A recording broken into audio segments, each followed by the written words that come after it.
Okay, I think I got it now. So this is something I want to start doing more, where I've done a lot of writing, but I have not done a lot of online videos and talking. And I do like presenting. There's a whole different form of articulating oneself by talking as opposed to writing. And so I want to give it a shot. At some point I need to work on getting a microphone so the sound is better. Right now you'll probably hear my kids at times. They're upstairs making lots of noise. I say a lot. I'm going to try and not do that, but that's going to be hard. So without further ado, what I'd like to talk about today actually is the process that I've kind of gone through over the past 6 months in kind of some self-exploration and trying to figure out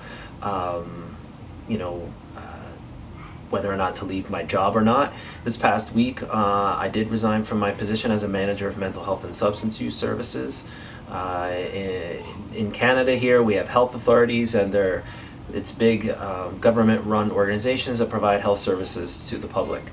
And I was a manager in a larger community in central BC, South Central BC. And I enjoyed that tremendously for quite a long time, as long as it can be for me. I was in the role for probably 3.5 years and learned a lot about complex systems, leadership, how to work with other people, how to work with challenging people, how to work within a complex healthcare system, let alone a complex system. And so through that, I kind of found myself at about, April of last year, maybe May, June, kind of found myself just starting to burn out. And didn't seem like there was any specific reason for it. I was tired, and I just didn't seem to be getting the same amount of what I got from the job before. So, and I'll try and figure out how much I want to share about that job or really the transition. I'm not really sure exactly what I want to actually say here. So I went off work for a period of time in the summer, and as I did a lot of soul searching then. And then when I got back to work, that kind of felt good too, and I kind of just kept going. And then my boss was really supportive, so we actually would talk about it at different times. And I kind of just got back into the swing of things, tried to take better care of myself. So I tried all of these other things, right? So I tried digging deeper into the things that I tend to read a lot about, which might be Buddhism, Christianity, existentialism, religion in general, other kinds of more psychotherapeutic concepts, even self-help. I pull on all these different areas to try and understand life, whether that's the clients that I might be working with, better help them. But ultimately, to be honest, I think I read a lot of that stuff to try and figure out for myself how I'm going to find peace and find some direction. It's been something that has plagued me for a long time, especially my vocation, but it's more than my vocation. It's really how do I find a sense of meaning and purpose? So I did a lot of that reading and exploration, and I got a lot out of that job, but I did always feel like I was a bit of an outsider in that job. It's a medical model for the most part, but I found some like-minded people. And so I thought maybe I would be able to try and change the system from within, to try and bring a more humane system, more humanistic. This is the background that I come from. Like, how do we treat the whole person more than reducing them to parts? And then within a medical mental health system, you really get a sense and you really see how much we reduce people. And not even just mental health, but in a medical system, everything is reduced to parts and what you can fix. So when I would often be talking, let's say, at hospital meetings and meetings with other portfolios, other kinds of healthcare around what was different, or around problems in serving the mental health and substance use population. We have a big problem of overutilization of, let's say, the emergency department. And they try and fix the same problem for mental health and substance use as the way they do for everything else. And everything else, you kind of can fix it through process. Not everything, but a lot of it you can. You can find efficiencies and procedures and all that.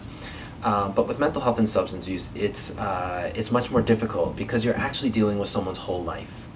And this is something that the mainstream world doesn't understand, as well as even healthcare seems to miss this point, where you cannot just cleanly deal with mental health and substance use issues because you can't just reduce it to one piece. So even if somebody broke their leg, you put a cast on them, send them home. Well, maybe they are depressed now because they can do less. Maybe that's changed their whole trajectory of their lives. Did anybody screen that before they left? Before they left the hospital? Anyway, I'm going down a bit of a rabbit hole, but that's kind of where I've been. I've been in the middle of that. Can I have an impact on a current system that often mistreats people with addiction problems, often mistreats and stigmatizes people with mental health problems, and so I wanted to be able to influence the caregivers and the way service was provided. So I was able to do some of that, actually. How much remains to be seen, but I was very well supported, even though I thought differently. And I also learned a lot in balancing my thinking. I will have to say that there are times when the medical model is useful, even for mental health and substance use, and my thinking did change on that, and it was helpful to be a part of that system and watch it and see the struggles of a lot of our clients and how the medical model actually can support them. So there's a time and place for everything, and when we swing the pendulum to either side and get stuck in our own paradigms, that's not helpful either. So recently, let's see, where do I want to go with this at this point? I guess you could say that since the summer until now, I have waffled back and forth about leaving my job. And I think the biggest thing was finances, for sure, but I also really didn't know exactly what I wanted to do. So I'm going to skip to, well, what am I doing right now? And maybe there'll be ways in which I can fill in the gaps. So what am I doing right now? Well, in some ways, I have no idea. And in other ways, I do have ideas. So it's not all laid out in clear form around exactly what I'm doing. I'm definitely going to do some private practice psychotherapy, and I'm also trying to figure out these other pieces. So I have these different vague ideas around possibly building a small team. What are we going to work on? Again, I'm not sure yet. Also talking with another business person in town, and we might partner on something. And right now, I just want to move back into the freedom of self-employment. There's an aspect to who I am that needs to feel more freedom to make decisions, and have more time with my kids too. I mean, being self-employed doesn't mean I'll have more time, but I'm not looking to get into self-employment and start this huge business that's going to take up all my time. I want it to work in a way where it can be smart, I can figure out some sustainable income, and then I also want to figure out how I have time. I need time in between my work to think, to process, to even just go for walks, simple things like that, so that I come back and I'm fresher when I come back to the problem. Being a manager in a complex healthcare system, it's just nonstop everything. There's no time to think. And so I needed to stop that. You might be asking, well, if you don't really know what you're doing and you don't have a plan and You have 4 kids. If you know I have 4 kids, I have 4 kids. Like, what are you thinking? Well, in a lot of ways, I couldn't plan what I wanted to do while I was in that job. I'm just too tired when I get home. I just couldn't do it. The other piece is I'm feeling pretty confident in the sense that I've done this twice before. Yes, twice before I've left a job and done private practice. And so this is the third time I will be doing that. And I have way more connections in the community in which I live because of my previous position I just had. So I'm feeling pretty confident about being able to capitalize on those connections. A couple doors have already opened up just since sending my resignation email. Like that day, 2 doors. I talked to 2 different people that were some possibilities.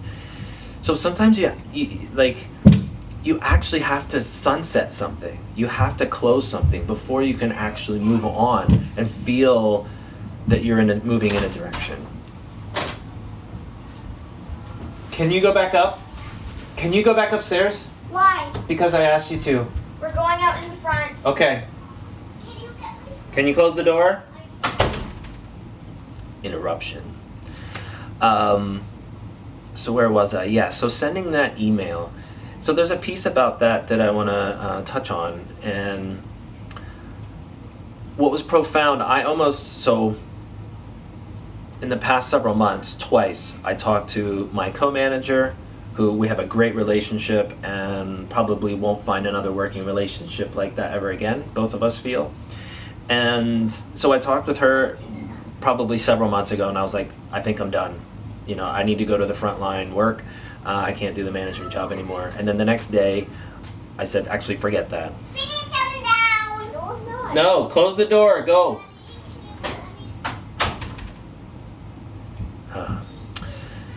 So I said, forget that. And then I also talked to my boss probably a month ago and said, I'm done. And then 2 days later said, forget that.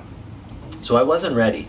And then there was a point in time, probably 2 weeks ago, when I was ready to send an email. And I just couldn't do it. All parts of me have been obviously saying I need to leave this job, but I couldn't do it.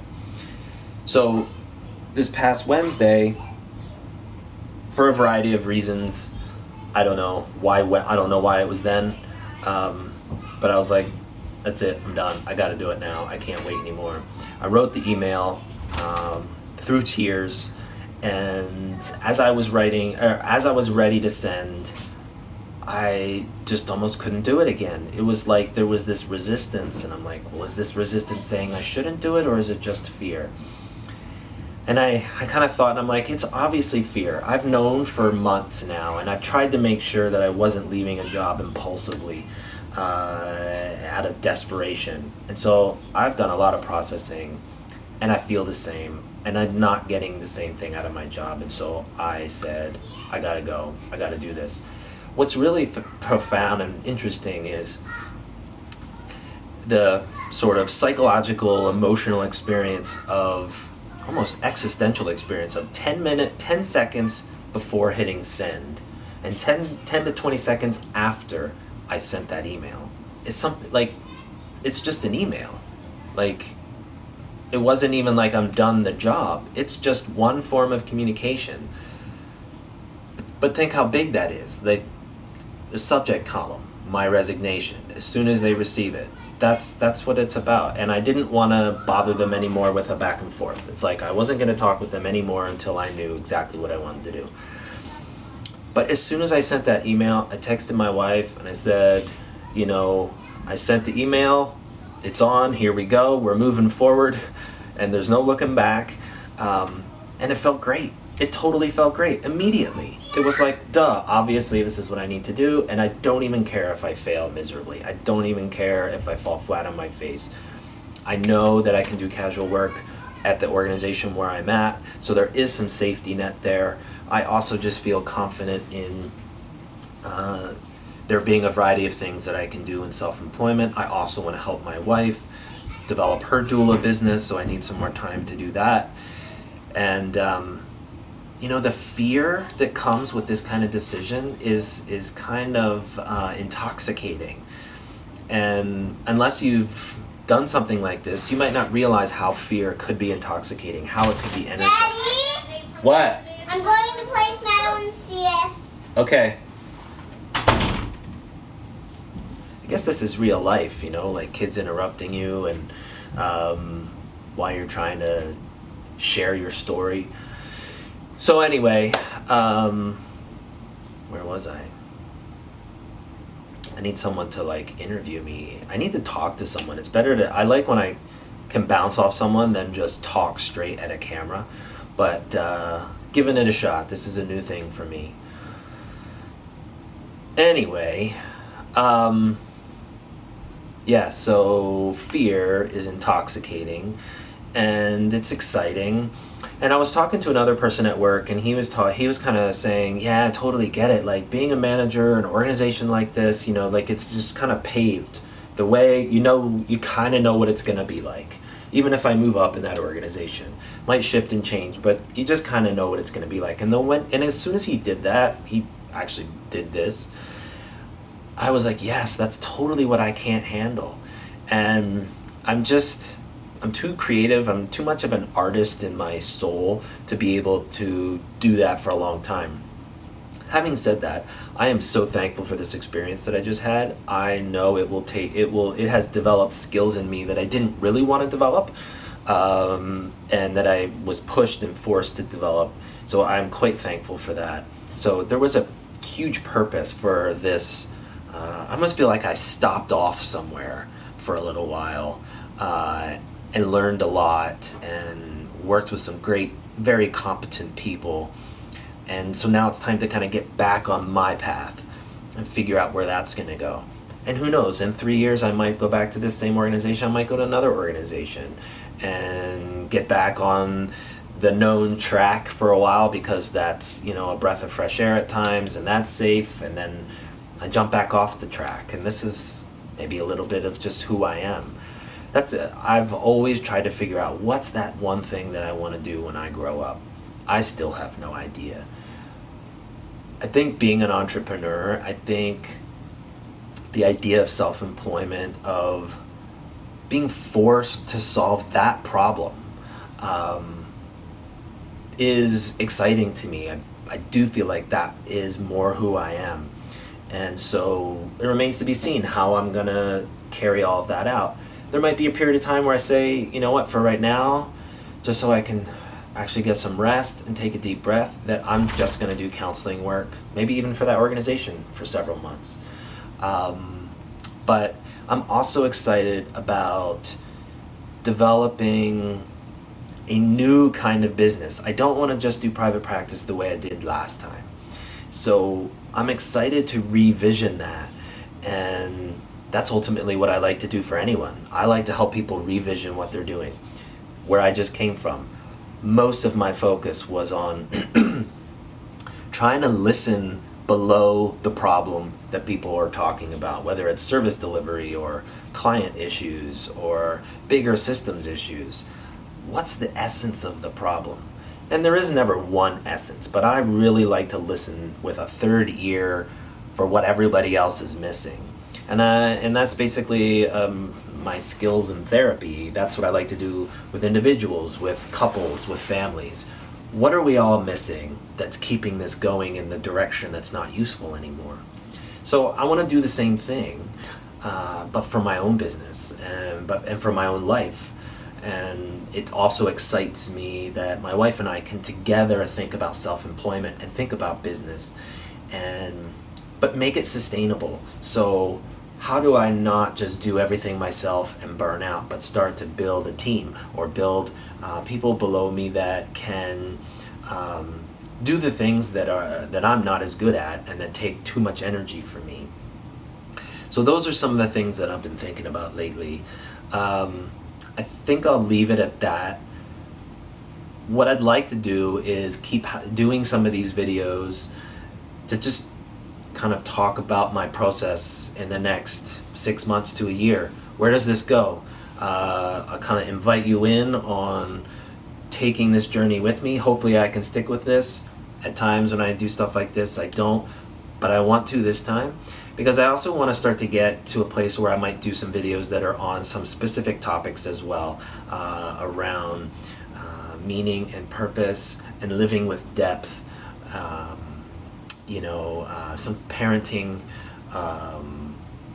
meaning and purpose, and how we actually can live in the world in such a way where we are deeply connected to ourselves, but also to the world, to nature, to our community, and that's what I'll be really trying to formulate. It's been hard for me to articulate the thing that satisfies me, not just intellectually, but how I take philosophical, spiritual concepts and make them real in the world for myself and for other people. How do I share that? How do we make, those esoteric ideas that don't actually have to be so esoteric,